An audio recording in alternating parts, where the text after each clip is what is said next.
আসসালামু আলাইকুম প্রিয় বন্ধুরা, আজকে আমরা সুবিধা বঞ্চিত মানুষ ও অসহায় মানুষের দুপুরের খাবারের ব্যবস্থা করছি। 10 জন মানুষকে আমরা দুপুরবেলা খাওয়াবো।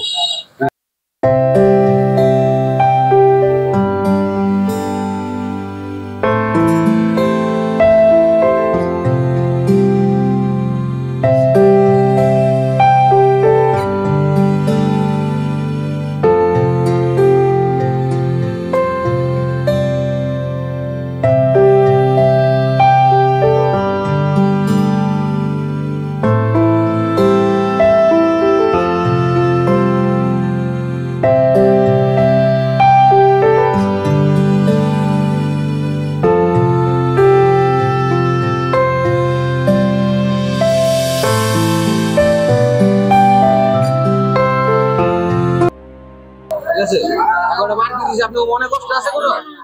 আছে? এখন যে দিলাম এটা আপনার মনে কোনো কষ্ট আছে না? আল্লাহ বড়। ঠিক আছে, তাহলে সব ভালো থাকবেন, সুস্থ থাকবেন।